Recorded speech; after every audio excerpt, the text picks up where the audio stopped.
So let's talk about 5 subtle ways a covert narcissist could devalue you. And of course, if you're new here, I'm actually a diagnosed narcissist. This list is courtesy of Netta Speaks. This is her TikTok account right here if y'all want to check her out. And this is her Instagram account right here if y'all want to check her out over there. She's also tagged, but she has number 1, avoid your given name. You go from B to A.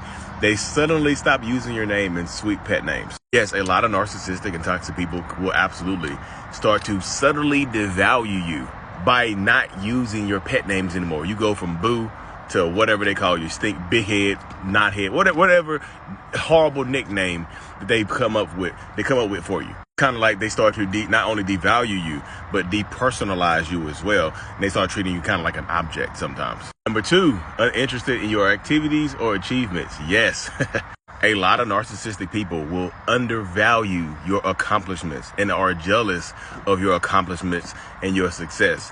They will they will always come up with a reason as to why you made it and they didn't make it. Or they start to compare and contrast their own successes to make yours feel like to minimize yours. Hey, I know you graduated, but so did I. And my GPA was a little bit higher. You know what I mean? My classes were harder. Narcissistic people can be your biggest opposition. Like they are your competition. Instead of a significant other, you have a significant competitor in a relationship that you're in a relationship with. And this could be your parent as well. This doesn't have to be a boyfriend, girlfriend, husband, wife. This could be your parent as well, your friends. Yes, number 3, exclude you from activities. Pretend they forgot or start an argument with you. So yeah, a lot of covert narcissistic people, when they don't want you to come places with them, they'll start an argument with you on purpose and not invite you. Or just say, hey, we were arguing, so I didn't think you would want to go. Or there was somebody there that you didn't like or you wouldn't like.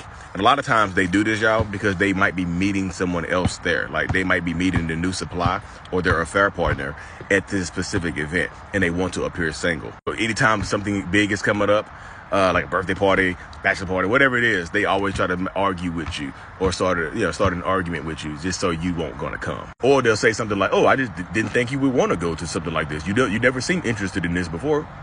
Number 4 says criticize and belittle you. Yeah, I feel like that goes without saying when you're in a toxic relationship with a narcissistic person. When they stop love bombing you, they start to devalue you they find ways to criticize your every movement.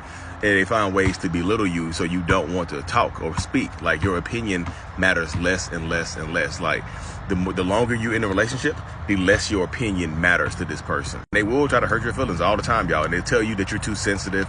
They're just you're too sensitive, you're too emotional, whatever it is. And also a lot of times when they're belittling you, they'll try to cover it and say it was a joke. I was just joking. Look at you. Can't take a joke. Ha, ha, ha, ha. So number 5 she has never do their fair share.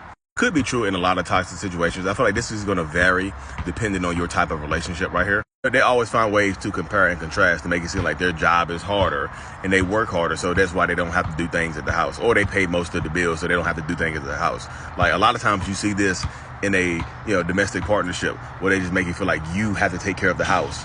And maybe they take care of the bills and whatnot, but they feel like they're entitled to just chill. You might not get it. You don't get to get off. You don't get any free time to yourself. You work from sun up to sundown, and whenever the kids are around and whatever, they get to chill because they pay the bills. Or they just work harder. You might also pay bills. They just always make it seem like they work harder or they deserve this or they need some time to themselves. Blah blah blah boo boo boo bee bee. So again, y'all, check out Netta Speaks, amazing content creator. Like I said, she tagged below as well. Peace.